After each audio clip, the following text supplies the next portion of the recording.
आज की वीडियो में दो रियल इंसिडेंट हम आज कवर करने वाले हैं। दोनों ही बहुत ज़्यादा खतरनाक है, बहुत ज़्यादा दर्दनाक है। आज रात आपकी नींद उड़ने वाली है। दोनों इंसिडेंट में कुछ चीज़ें ऐसी हैं जिसको सुनने के बाद आपको लगेगा कि यार ये चीज़ कैसे पॉसिबल हो सकती है। दोनों ही इंसिडेंट सही में बहुत ज़्यादा डरावने हैं। तो वक्त ना ज़ाया करते सीधा हम रियल इंसिडेंट पे आते हैं। पहला इंसिडेंट हमें शेयर किया है कविता ने। कविता जो कि गुड़गांव की रहने वाली है, लेकिन अपनी मीडिया की स्टडी पूरी करने के लिए ये देहरादून गई थी। देहरादून का एक कॉलेज जहाँ पर इन्होंने अपनी मीडिया की स्टडीज़ को कंटिन्यू करना परस्यू किया। एक बैचमेट थे इनके जिनका नाम था राहुल के बारे में इन्होंने सब कुछ बताया, क्योंकि ये इंसिडेंट 2021 का है और पूरा रियल इंसिडेंट इन्होंने बहुत करीबी से देखा है। राहुल ने इन्हें एक एक चीज़ अपडेट दी। जैसे आप अपनी आंखों से देखते हो तो राहुल के साथ जो जो हुआ सब बैचमेट्स ने सुना था। उनमें से एक जो कविता है वो हमारे पास आई और उन्होंने पूरा इंसिडेंट हमें रिकॉर्डिंग में शेयर किया। तो यहाँ पर सबसे पहले कविता राहुल के बारे में बताती है कि अक्षय राहुल जो एक इंसान थे उस टाइम पर कॉलेज के अंदर, पार्टी एनिमल एक इंसान थे। और ये मान के चल सकते हैं जब स्पिरिचुअलिटी की बात होती थी तो राहुल उसमें सबसे पहले खड़े होते थे। मतलब अपने पितरों को मानना, पूजा पाठ करना, बहुत सारी ऐसी चीज़ें थी जो राहुल को दूसरे लोगों में अलग बनाती थी। राहुल अपने दोस्तों के बहुत ज़्यादा करीबी थे। वो पार्टीज़ वगैरह करते थे लेकिन नॉनवेज बिल्कुल भी नहीं खाते थे। फिर इन्होंने बताया कि जब ये लोग शिफ्ट होते हैं अलग अलग जगह पे, जैसे कविता ने गर्ल्स पीजी लिया तो जो राहुल थे उन्होंने भी एक पीजी ढूंढा। तो ढूंढते ढूंढते राहुल जब एक पीजी के वहाँ पर पहुँचते हैं तो वहाँ की ऑनर से जब बातचीत करी तो ऑनर वहाँ की जो थी वो बहुत जॉली नेचर की थी और उन्होंने क्या करा, राहुल को उनके कमरे की चाबी दे दी। अब राहुल उस पूरे पीजी में अकेले रहते थे। पीजी कैसा था मैं आपको बता देता हूँ। देहरादून जैसी जगहों पर बहुत बड़े बड़े घर नहीं होते, 3-4 मंजिल के अब बनने शुरू हुए हैं बहुत ज़्यादा। उस टाइम पे क्या था, एक नीचे पार्किंग थी और ऊपर एक फ्लोर का मकान था जहाँ पर 5 रूम थे। पाँचों के पाँचों अभी खाली पड़े थे। उनमें से एक की चाबी राहुल के पास थी। रोज़ शाम को कॉलेज के बाद राहुल के दोस्त आया करते थे और उन्होंने लिया भी इसलिए ही था कि भाई जो हम कॉलेज में मेहनत कर रहे हैं, पढ़ाई लिखाई कर रहे हैं, उसके बाद थोड़ा सा दोस्तों का बैठना हो, उठना हो, घूमना हो, फिरना हो।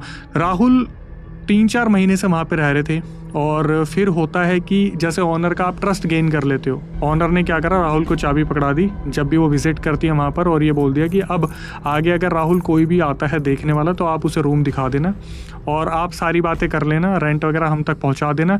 जब आपको लगेगा कि आगे की बातें हमें करनी है तो ही हमें बुलाना, वरना हम लोग यहाँ पर डिस्टर्बेंस नहीं रखना चाहते। सब कुछ बहुत बेहतरीन तरीके से चलने लग रहा था। अब एक दिन क्या हुआ, जब राहुल कॉलेज से वापस आ रहे थे, इवनिंग का टाइम था, अप्रॉक्सीमेटली 6-7 बजे होंगे, तो राहुल देखते हैं कि एक इंसान जो उस बिल्डिंग को निहारने लग रहा है, घूरने लग रहा है। तो राहुल को बड़ा अजीब सा लगा।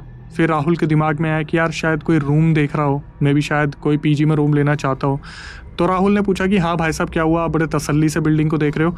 तो वो जो इंसान था वो थोड़ा सा घबराता है और फिर बोलता है कि एक्चुअली मुझे रूम चाहिए था और मैं ये देख रहा था कि यहाँ पर मैं किससे बात कर सकता हूँ। ऊपर एक बोर्ड लगा हुआ था जहाँ पर लिखा होता है टू लेट्स वगैरह जो जो चीज़ें होती है, रूम रिक्वायर्ड और समथिंग करके। तो राहुल ने बोला कि ठीक है मैं आपको रूम दिखा देता हूँ, आप चलो मेरे साथ। और राहुल उनको ऊपर लेके जाते हैं और रूम दिखाते हैं।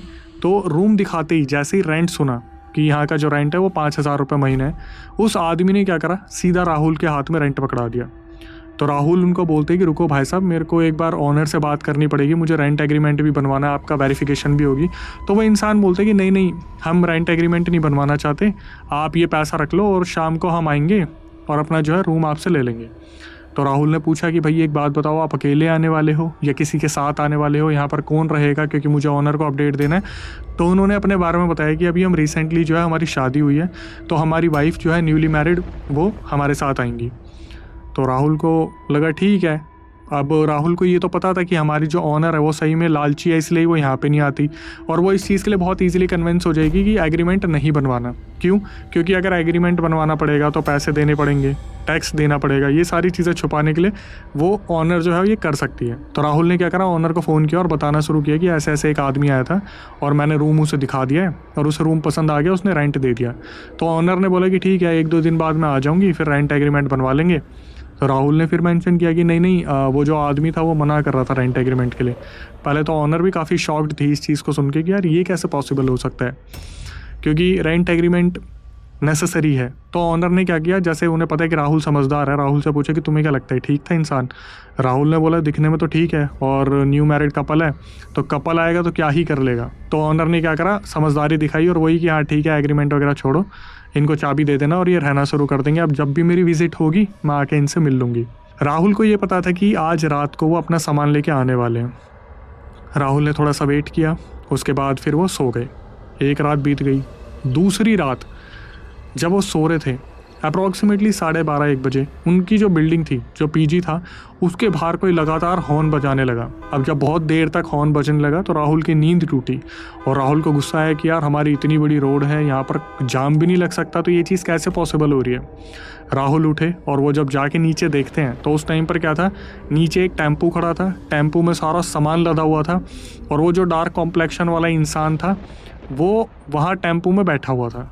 तो राहुल को बड़ा अजीब लगा कि यार ये इंसान 2 रात बाद मेरे पास आ रहा है, इसने जो टाइम बताया था उस टाइम पे तो आया नहीं।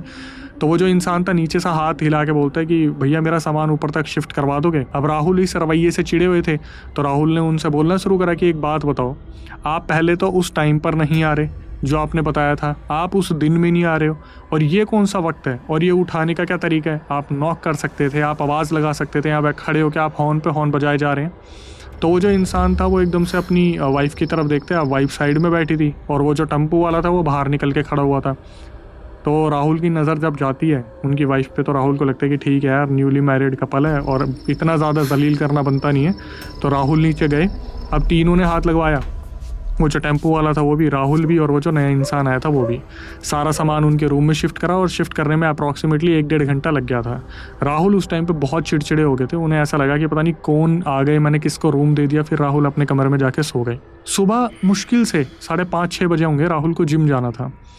राहुल उठते हैं और उनको एक्चुअली में उठे नहीं, एक्चुअली में अपनी मर्जी से उनकी नींद टूटी थी। जैसे जिम आपको 6 बजे जाना होता है, 5:30 बजे आपकी आँख खुल जाती है किसी डिस्टर्बेंस से। तो राहुल उठते हैं और सुनने की कोशिश करते हैं कि कोई औरत गिड़गिड़ा रही है, भीख मांग रही है। तो बगल वाला जो रूम अलॉट किया था उस नए कपल को, उसमें वो जो औरत थी उसके बोलने की आवाज़ आती है कि मैं तुमसे माफ़ी मांग रही हूँ, मुझे माफ़ कर दो, मुझसे गलती हो गई, अब मैं दोबारा नहीं करूँगी। और वहाँ पे चटाचट आवाज़ आ रही है, जैसे पता नहीं किसी को पीटा जा रहा है। राहुल को बड़ा अजीब लगा। राहुल ने सोचा कि यार मेरे को इनके बीच में इंटरफेयर करना चाहिए। फिर उन्हें लगा यार ये अभी अभी शादी हुई है, इनकी पता नहीं किस बात पे कलेश हो रहा होगा और ये चीज़ मेरे लिए तो बिल्कुल भी ठीक नहीं है कि मैं किसी कपल के बीच में इस तरीके से आ जाऊँ। ठीक है, राहुल रेडी हुए और अपनी जिम की तरफ चले गए। जब राहुल 8-8:30 बजे वापस आ रहे थे तो उन्हें वो जो औरत थी वो कपड़े सुखाती दिखी। तो इनके मन में आया कि यार मैं भाभी को नमस्ते करूँ, उनसे पूछूं कि कैसे हैं कैसे नहीं हैं। तो राहुल उनकी तरफ बढ़ना शुरू करते हैं और वो जो औरत थी वो एकदम से राहुल की तरफ घूमती है और राहुल ने जो चेहरा ऑब्जर्व करा कि भाई उनकी आंखें सूजी हुई है, उनके गाल, उनके होठ जैसे बहुत ज़्यादा मारपीट हुई है। राहुल कुछ बोलने की कोशिश करते, इससे पहले क्या हुआ, वो जो औरत थी वो भाग के अपने कमरे में चली गई। अब राहुल को अपने ऊपर थूसी हुई एकदम से कि यार मतलब ये क्या हो रहा है, ये मैंने क्या देख लिया कि एक नई नवेली दुल्हन को इस तरीके से मारा जा रहा है। तो उन्होंने क्या करा, सोचा कि मैं बात करूँ ना करूँ। फिर उनके दिमाग में आया कि यार मेरा कोई पॉइंट बनता नहीं है, इनके बीच में आपस में ये सब कुछ हो रहा है। फिर इन्हें दिमाग में आया कि मैं ऑनर को बता दूँ। फिर ऐसा लगा कि यार शायद एक ही दिन की तो बात है, कुछ हुआ होगा, लड़ाई झगड़ा, खैर छोड़ो, मुझे क्या है। राहुल कॉलेज गए, कॉलेज से वापस आए। अब ऐसा हो गया कि जब आपके यहाँ पर कुछ नए लोग आ जाते हैं तो आप अपने दोस्तों को थोड़ा इग्नोर करना शुरू कर देते हो, क्योंकि अगर दोस्त आएंगे तो पार्टी होगी और फिर कंप्लेंट होगी तो राहुल की वो इमेज ख़राब हो जाएगी। तो इन दिनों क्या होता था, राहुल ने अपनी गर्लफ्रेंड को अप्रोच किया कि यार दोस्तों को तो नहीं ले जा सकता और मैं काफ़ी अकेला रहता हूँ क्योंकि एक न्यूली मैरिड कपल आया है, उनको थोड़ा सा टाइम लगेगा एडजस्ट होने में, तो तुम आ जाना। तो गर्लफ्रेंड ने बोल दिया कि अभी 1 हफ्ते मेरे घर पर फंक्शंस वगैरह है, कुछ पूजा पाठ है, तो तुम एक काम करना, 1 हफ्ते बाद मैं कभी आ जाऊँगी। अब इन सब चीज़ों में क्या हुआ, राहुल सोते और राहुल की रात बेरात आँख खुल जाती और वही सब कुछ हो, वो आदमी पी के आए और अपनी बीवी को चटाचट पीटना शुरू कर दें। राहुल को बहुत गुस्सा आए। ये होते 1 रात निकल गई, 2 रात, 3 रात, 4 रात, 5 रात, 5 रातें। कभी भी दिन दहाड़े, कभी रात को, कभी रात के मध्यम वक्त में ऐसा हो कि उस औरत की गिड़गिड़ाने की आवाज़ आए। वो औरत बार बार मुझे माफ़ कर दो, मुझे माफ़ कर दो, चट पट, और पता नहीं लठ बज रहे हैं, जूत बज रहे हैं, थप्पियाँ चल रही हैं, पता नहीं वहाँ पर ऐसा हो क्या रहा है। पर राहुल को बहुत बुरा फील होता था कि यार पता नहीं ऐसा हो क्यों रहा है। अब हुआ क्या, संडे वाले दिन था, इनकी गर्लफ्रेंड इनके पास आ रखी थी। उस दिन ऐसा हुआ था कि इनकी कुछ पार्टी प्लान हुई थी, तो कुछ दोस्त भी आने थे, पर एंड टाइम पे प्लान कैंसिल हो गया, तो इनके पास ड्रिंक्स वगैरह रखी हुई थी। तो उस टाइम पे क्या करा, राहुल ने और उनकी गर्लफ्रेंड ने ड्रिंक कर ली। अब ये मूवी वगैरह देख रहे थे, रात के अप्रॉक्सीमेटली 1:30-2 बजे उस वाले कमरे से फिर वही आवाज़ें आनी शुरू हो गई, चटापट चटापट, और मुझे माफ़ कर दो, मुझे माफ़ कर दो, मैं नहीं करूँगी।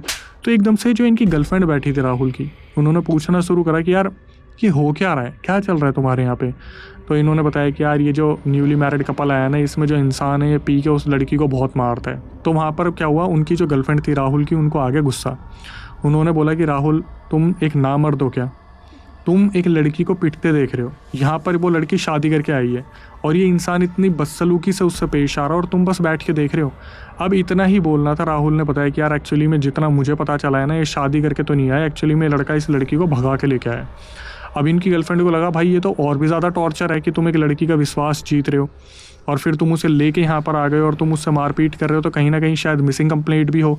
तो राहुल को बहुत ट्रिगर हो गया कि यार मैं एक लड़की को पिटते देख रहा हूँ। राहुल ने क्या करा, सीधा उठे, अपने दरवाजे पर लात मारी, सीधा उस कमरे के वहाँ गए। उस कमरे का होता है कि चिटकनी सी लगी हुई थी थोड़ी सी, राहुल ने मारी लात और अंदर घुस के उन्होंने क्या करा, उस बंदे को पीटना शुरू कर दिया। तो वो जो लड़की थी, इतने में उसने क्या करा, राहुल के पैर पे वो लिपट गई और उसने गिड़गिड़ाना शुरू कर दिया कि भैया प्लीज़ प्लीज़ इन्हें मत मारो। राहुल ने क्या करा, उनको फ़ोन दिया अपनी गर्लफ्रेंड को और बोला वीडियो बनाओ एक बार, मैं देखना चाहता हूँ कि क्या रीज़न है, ये लड़की रह क्यों रही है। अब एक ये भी रीज़न था क्योंकि राहुल ने उस बंदे को पीट दिया था, तो चाहिए कुछ ना कुछ एविडेंस कि भाई क्यों पीटा। तो वो लड़की बताना शुरू करती है वीडियो में कि भैया ऐसा है, मैं इनसे बहुत प्यार करती हूँ और मेरे को पता है कि ये अभी मुझे मारते हैं लेकिन मुझसे बहुत प्यार करते हैं और ये आगे जाके सुधर जाएंगे।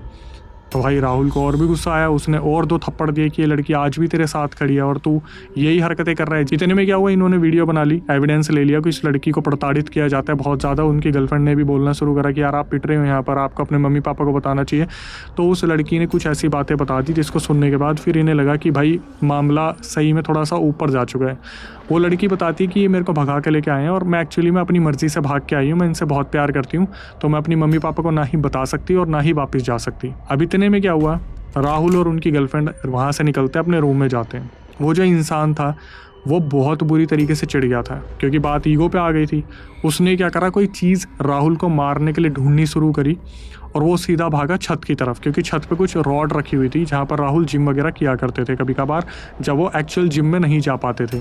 तो वो जो इंसान था वो ऊपर गया, और आप देहरादून के घरों को जानते हो जिनकी बाउंड्रीज़ नहीं होती। उस इंसान ने पी तो रखी थी और 2-3 थप्पड़ लगने के बाद चक्कर भी आ रहे होंगे। वो इंसान ऊपर गया, उसने रॉड उठाने की कोशिश करी और उसका कब पैर फिसला। बगल वाला एक प्लॉट बनने जा रहा था, उसमें सरिये खड़े थे, वो इंसान सीधा सरियों पे जाके गिर गया। और वो जिस तरीके से गिरा ना, उसके पेट में, कमर में, गले में और सर में हर जगह सरिये गड़ गए। अब ये चीज़ राहुल को पता नहीं थी क्योंकि राहुल और उनकी गर्लफ्रेंड तो रूम में आ गए थे। तो वो जो लड़की थी वो भी पीछे भागी और जब तक वो पहुंची उन्होंने देखा कि वो इंसान तड़पने लग रहा है। ये जो लड़की थी ये नीचे आती है और राहुल और उनकी गर्लफ्रेंड के कमरे को नॉक करती है और बुलाना शुरू करती है कि एक बार चलो, मुझे तो आपकी मदद चाहिए। तो राहुल आता है और बोलता है कि जब तुम खुद अपनी मदद नहीं कर सकती तो हम तुम्हारी क्या मदद करेंगे। इतने में वो जो लड़की है वो बताना शुरू करती है कि वो जो मेरे साथ हैं, मेरे जो लिव इन पार्टनर है, वो ऊपर से नीचे छत पे से गिर गए हैं प्लॉट में। अब राहुल के सारे नशे उतर गए, उन्हें याद आया कि बगल में तो सरिये थे, वो तो अभी बनने लग रहा है और सरिये भी खूब लंबे थे। तो जब ये लोग वहाँ पर जाके देखते हैं, वहाँ पर जो इंसान था, मनीष, हम उसका नाम रख लेते हैं, मनीष जो था वो वहाँ पर डेथ डिक्लेयर हो गया था। एकदम से देखते ही पता चल गया, मूवमेंट हो गई बंद। राहुल ने घबराते घबराते पुलिस को कॉल किया, पुलिस आई, पुलिस ने वहाँ पर इंटेरोगेशन किया, जो इन्वेस्टिगेशन हुई वो हुआ, बहुत लंबा स्टेटमेंट रिकॉर्ड हुआ। बट क्योंकि इनके पास एविडेंस था और साथ में जो लड़की थी उसने बताया कि ये मुझे बहुत मारा करते थे और भागे ऊपर, पता नहीं किस जलन में भागे, लेकिन वहाँ पर अपना संतुलन मेंटेन नहीं कर पाए जिस वजह से ये ख़त्म हो गए। राहुल को और उनकी गर्लफ्रेंड को ग्रीन चिट मिल गई। लेकिन इन सब चीज़ों में हुआ क्या, जैसे घरों पे तो इन्फॉर्मेशन चली जाती है, तो गर्लफ्रेंड के घर पे भी इन्फॉर्मेशन चलेगी, राहुल के घर पे भी इन्फॉर्मेशन चलेगी। साथ में उस लड़की के माँ बाप को भी बुला लिया गया और वो लड़की को लेके वहाँ से चले गए। राहुल उस कमरे में रहते, रात को उसी टाइम पर जब उस लड़की को मारा पीटा जाता था, उस टाइम पर वहाँ से आवाज़ें आनी स्टार्ट हो गई, चलने की आवाज़ें आती। राहुल को समझ में तो आ गया था, लेकिन उन्हें अपने पितरों पे भरोसा था, अपने जो कुल देवी देवता थे उन पे भरोसा था। तो राहुल ने फिर भी ये सोचा कि मैं तो यहाँ स्टे करूँगा, मैं इस चीज़ को या फिर इस जगह को नहीं छोड़ूंगा।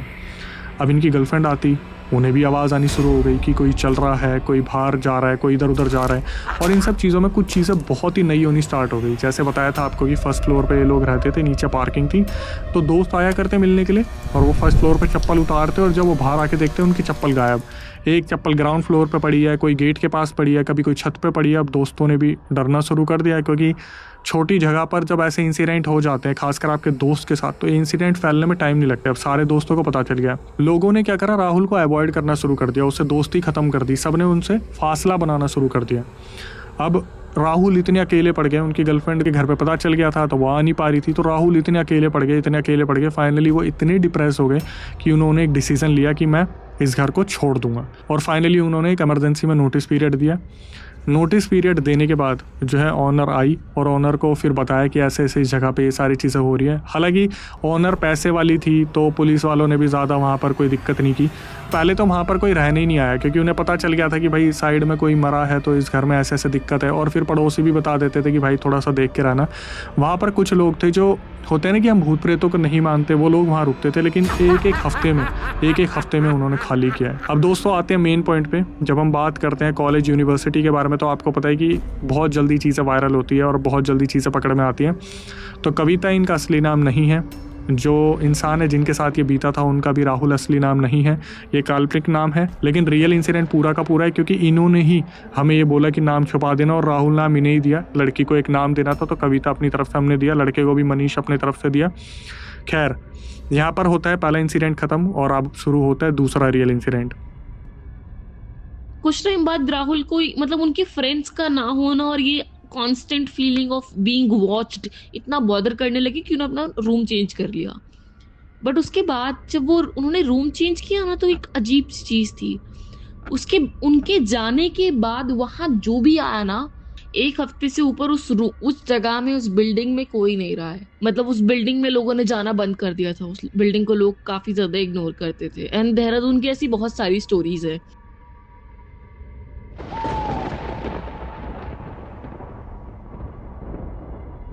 उसके ऊपर मतलब अपनी पकड़ बना रहे हैं, वो उससे डबल पकड़ मेरे पापा के ऊपर बनाती थी। भाई यकीन नहीं मानोगे, उसने ये बोला कि इसने मेरा झूठा क्यों खाया। नेगेटिव एनर्जी ये बोल रही है कि मेरा झूठा क्यों खाया, अगर तेरे से गिर गई थी नीचे तो वो मेरा था। प्लस में वो लेडी प्रेग्नेंट, तो उसने बोला ये तो इसको तो मैं लेके जाऊंगी साथ, इसे नहीं छोड़ूंगी, तुम्हारे अंदर जितना दम है। दूसरा इंसिडेंट हमें शेयर किया कुणाल ने। कुणाल जो कि दिल्ली के रहने वाले हैं, और इन्होंने बताया कि अक्षय भाई ये इंसिडेंट हुआ मेरे पापा के साथ जब मेरे पापा 14-15 साल के थे। दिल्ली के ही एरिया में रहा करते थे, और मेरे जो दादा के दोस्त थे वो थे एक कट्टर उतारा करने वाले। तो इंसिडेंट शुरू होते हैं जहाँ पर इन्होंने बताया कि अक्षय भाई आपको पता है पहले के टाइम पे बहुत ज़्यादा कच्ची रोडें थी, लाइट्स बहुत कम थी, तो बच्चे थे वो बाहर ही ज़्यादातर खेला करते थे। तो इनके पापा के टाइम पर ऐसा हुआ करता था कि जब किसी की शादी हुआ करती थी तो जो पापा थे, पापा के दोस्त थे इनके, वो उधर पैसे लूट लिया करते थे, और ये बहुत आम बात है गाँव में। इन्होंने बताया अक्षय भाई एक दिन एक बारात आ रही थी, और बारात में होता ना जैसे दूल्हा बैठा है घोड़ी पे और बारात चलने लग रही है और सिक्के फेंके जा रहे, तो पापा वहाँ पर अपने दोस्तों के साथ वो सिक्के चुगने लग रहे थे। सिक्के चुगते चुगते काफ़ी अच्छा कलेक्शन बन गया था, तो इनके पापा को सबसे ज़्यादा पसंद थी मिठाई। इनके पापा ने क्या करा, एक दुकान पे गए, अपने दोस्तों के साथ मिठाई ली और मिठाई खाने लगे। फिर जब शाम का वक्त हो रहा था तो इनके पापा को लगा कि यार घर पे आज पिटाई हो जाएगी, क्योंकि शाम हो रही है और हम पहुंचने में लेट हो रहे हैं। तो इनके पापा ने चलना शुरू करा। अब जैसे बीच में चौराया पड़ता है, तो चौराहे में क्या होता है, 4 रास्ते, एक दोस्त इधर चला गया, 2 उधर चले गए। अब इनके पापा सीधे सीधे अपने घर आ गए। ये सारा वाक्य हुआ, और वाक्य को गुजरे 1 हफ्ता हुआ था। 1 हफ्ते बाद अचानक से क्या हुआ, इनके पापा के पेट में दर्द शुरू हुआ। सबसे पहले पेट में दर्द शुरू हुआ, तो इनके पापा के जब पेट में दर्द शुरू हुआ तो इनके दादा को लगा कि कुछ मेडिकल हुआ होगा। तो उस टाइम पर वैद्य हुआ करते थे, वैद्य से दवाई दिलवाई। तो इनके पापा का ऐसा हुआ कि शाम तक जो है तबीयत ठीक हो गई, और फिर रात को फिर दोबारा से तबीयत ख़राब हो गई। तो एक रात ऐसे रहा, दूसरी रात ऐसे रहा, तीसरी रात इनके दादा को लगा यार कुछ तो गड़बड़ है, कि कुछ तो ऐसा हो रहा है जिस वजह से लड़के की तबीयत ठीक नहीं हो रही है। इनके दादा ने क्या करा, झाड़ा कर दिया। झाड़ा करने के बाद 2 रातें तबीयत बिल्कुल ठीक है, उसके बाद फिर तबीयत बहुत ज़्यादा ख़राब हो जा रही है। तो ये देखने के बाद जो दादा थे वो और भी ज़्यादा डर गए कि यार हो क्या रहा है, मतलब समझ नहीं आ रहा कि चीज़ें किस तरफ जा रही है। इनके दादा को ना अपने ऊपर कॉन्फिडेंस भी था, लेकिन इनके दादा जो उतारा करने वाले थे उनसे ज़्यादा तगड़ा उतारा करते थे उनके दोस्त, क्योंकि उनके जो दोस्त थे वो जगह जगह जाके उतारा करते थे तो उनका डंका बोलता था उस टाइम पे। तो इनके दादा को ये तो पता चल गया था कि मेरे लड़के के साथ कोई तो दिक्कत है। तो इनके दादा क्या करते थे कुणाल के, वो डेली उनका उतारा करते थे और डेली उतारा करते, तबीयत ठीक होती, शाम को फिर वही हाल हो जाता। अब वक्त रहते रहते इनके पापा के अंदर कुछ अलग सिम्टम्स आने स्टार्ट हो गए। जैसे वो अगर टॉयलेट कर रहे हैं तो टॉयलेट में ब्लड आ रहा है, वो अपने बाल नोच ले रहे हैं, अपने पेट को फाड़ने की कोशिश कर रहे हैं। तो कुणाल के पापा उस टाइम पर पूरी तरीके से पोजेस हो गए थे। अब इन्होंने क्या करा, दादाजी ने पूछना शुरू करा कि भाई तुझे क्या चाहिए। कोई इन्फॉर्मेशन नहीं, सिर्फ एक ही चीज़, मुझे मीठा खाना है, मुझे मीठा खाना है। अब ये सारी चीज़ें बीतते बीतते हो गए 20 दिन। इनके पापा का 20 किलो वज़न गिर गया। इनके पापा जो 14-15 साल के थे वो ऐसे दिख रहे जैसे 7 साल का बच्चा घूमने लग रहा है। तो इनके दादा बिल्कुल डर गए। उन्होंने अपने दोस्त को बुला लिया कि भाई ऐसे ऐसे जो है एक बार आओ और देखो। कुणाल के दादा के जो दोस्त थे वो आते हैं और वो देख के बता देते हैं कि दोस्त चीज़ें ठीक नहीं है यहाँ पर, और उतारे में बहुत बहुत चीज़ें लगने वाली है। अगर तुम नहीं उतार पा रहे तो मुझे भी वक्त तो लगेगा। अब जब वो वहाँ पर आए तो वो ये बोल के गए थे कि कल मैं आऊँगा, कल ये सारा सामान रखना, हमें अखाड़ा लगाना पड़ेगा। अखाड़ा लगाना उस टाइम पर बहुत बड़ी बात थी, क्योंकि सारे देवताओं को, देवियों को, जिनको आप मानते हो उनको बुलाकर आपको उतारा करना है, बहुत बड़ी चीज़ है। उसी दिन क्या हुआ, ये जो कुणाल के पापा थे उसी दिन बीतते ही उसी रात गायब हो गए। उन्होंने बस ये सुना कि अखाड़ा लगने वाला है और रात को गायब हो गए। अब अगले दिन पूरे गांव में रुक्का उतर गया तो उनको ढूंढा गया। अब वो मिले कहीं पेड़ के नीचे छुपे हुए, वहाँ पर जैसे कोई पेड़ का तना खा रहे थे, उन्हें पकड़ के घर पे लाया गया। अब जो दादा के दोस्त थे वो आए, दादा वहाँ पर बैठे। अब वहाँ पर अखाड़ा लगाया गया, देवी देवताओं को बुलाया गया, पितरों की पूजा हुई, और वहाँ पर जब खूब पूजा पाठ होती है तब इस एंटिटी को बुलाया जाता है और फिर ये आती है एंटिटी। अब ये वहाँ पर आती है हंसती हंसती कि तुम्हें क्या लगता है इतनी आसानी से उतार दोगे? 20 दिन में मैंने इस लड़के का 20 किलो वजन खा लिया। मैं एक गर्भवती औरत जिसे मेरे ससुराल वालों ने मार दिया, और मैं उसी नफरत के साथ गई थी। इसने मेरा झूठा क्यों खाया, इसने मेरी मिठाई क्यों खाई? तो पूछना शुरू करा कौन सा झूठा, कौन सी मिठाई। तो बताना शुरू करा जिस दिन ये चौराहे से आ रहे थे, इनके हाथ से वो मिठाई गिरी चौराहे के बिल्कुल बीच में, जहाँ पर इस जो गर्भवती चुड़ैल थी, डायन थी, इसे स्थान दिया हुआ था। इन्होंने क्या करा, उस मिठाई को उठा के खा लिया और वहीं से ये इनके ऊपर आ गई। अब पूछा गया कि भाई क्या चाहिए, जाने का क्या लेगी? एक ही चीज़, नहीं जाऊंगी, नहीं जाऊंगी, इसने मेरी मिठाई क्यों खाई? अब हुआ क्या, चीज़ें वर्स्ट होनी शुरू हो गई। जो ये बैठे हुए थे कुणाल के पापा, इनके कानों से रक्त बहना शुरू हो गया, आंखों से काला रक्त आना शुरू हो गया। अब ये लोग डर गए तो इन्होंने क्या करा, पितरों को आवाहन दिया। वहाँ पर जितने भी पूजनीय थे, वहाँ पर जो हवन चल रहा था उसमें और अग्नि दी, और फिर महामंत्रों का प्रयोग करा गया। उसके बाद वो जो एंटिटी है उससे पूछा गया अब भी तू भस्म होना चाहती है या निकलेगी? तो वहाँ पर जो एंटिटी थी उसने हार मानी कि ठीक है, मुझे ये भोग चाहिए, और इसके बाद अगर ये उस चौराहे से गुजरा तो मैं इसे दोबारा लेके जाऊंगी, और इस बार आऊंगी तो लेके ही जाऊंगी। तो उस प्रेग्नेंट औरत ने बोलना शुरू करा कि मैं तो पहले से ही लक्षण दिखा रही थी कि मैं थी, मैं अपना पेट नोचती थी, क्योंकि जब मैं जिंदा थी तो मेरे पेट पे स्ट्रेच मार्क्स थे, मुझे उनमें जलन होती है। तो जब मारा गया था, पीटा गया था, पति ने बहुत मारा था, तो ब्लड बहुत गुजरता था, जिस वजह से इनको ब्लड टॉयलेट बहुत ज़्यादा होता था। तो शुरू से ही चीज़ें बताई जा रही थी, लेकिन समझ के परे थी, क्योंकि हर चीज़ जो है नई आती है। लेकिन कुणाल ने बताया कि अक्षय भाई, जब मैं अपने पापा से इस बारे में बात करता था, दादा से इस बारे में बात करता था, तो वो कहते हैं ना कि शेर को सवा शेर मिल गया, वो वाली बात थी। उस टाइम पर इतनी तगड़ी एंटिटी थी, निकालने में कम से कम 10 से 12 घंटे का यज्ञ लगा। उसके बाद उसे भोग दिया गया, बलिया दी गई, फिर जो है वो औरत वहाँ से हटी। और जब वो औरत पापा में से हटी तो सीधा खून की पिचकारी पापा के मुंह से निकली, क्योंकि वो जो खाया हुआ था वो सारा का सारा बाहर आया खून के उसमें, और पापा का वजन बहुत गिर गया। उसके बाद उन्हें एडमिट करवा दिया गया सरकारी हॉस्पिटल में। घर में ड्रिप्स वगैरह लगती थी, सिरिंज लगती थी, बड़ी मुश्किल से इनके पापा को बचाया गया। फिर कुणाल ने अपनी रिकॉर्डिंग में बताया कि अक्षय भाई ये हादसा हुआ था जो बहुत मेन था। उसके बाद हमारे घर में कभी ऐसा कुछ नहीं हुआ, क्योंकि दादा चले गए, दादा के साथ उनके दोस्त भी चले गए, लेकिन उनका आशीर्वाद, देवी देवताओं का आशीर्वाद, कुल देवी देवताओं का आशीर्वाद सब हमारे घर पे बहुत बना हुआ है। तो सारी चीज़ें फिर वक्त के साथ संभल गई थी। सो दोस्तों, moral of the story, conclusion, पहले वाले इंसिडेंट से जो निकल के आता है कि भाई उसमें तो कुछ कहा ही नहीं जा सकता, क्योंकि किसी को मरने से क्या रोका जाए जब आपको पता ही नहीं है कि किसी इंसान के साथ नशे में क्या हो सकता है। तो बस आप इतना कर सकते हो कि भाई नशे वाले इंसान से थोड़ा कम भिड़ो, हो सके तो समझाने की कोशिश करो, और दूसरों के फड्डों में पड़ रहे हो तो पहले पुलिस को इन्वॉल्व कर लो, खुद से अपनी जान निछावर मत कर दो। कंप्लेंट नाम की चीज़ है, पुलिस डिपार्टमेंट, महकमा पूरा काम कर रहा है इस चीज़ के लिए, तो आप कंप्लेंट कर सकते हो खुद से मारपीट ना करके। और दूसरे वाले रियल इंसिडेंट में भाई मीठा खा के चौराहे से गुजरोगे दोपहर के टाइम पे, शाम के टाइम पे, रात के टाइम पर, चौराहे उतारे के लिए ही होते हैं, वहाँ पर उतारे ही किए जाते हैं। और इसके बाद दोस्तों हमारी जो आपसे रिक्वेस्ट होती है, ऐसे रियल इंसिडेंट लाने में हमारी बहुत मेहनत लगती है, तो सबसे पहले तो चैनल को सब्सक्राइब कर ले, बेल नोटिफिकेशन ऑन कर ले, और इसके बाद जितना ज़्यादा हो सके इस इंसिडेंट को शेयर कीजिए अपने दोस्तों के साथ, जो आपके फैमिली में कज़न्स हैं, सबके साथ शेयर कीजिए।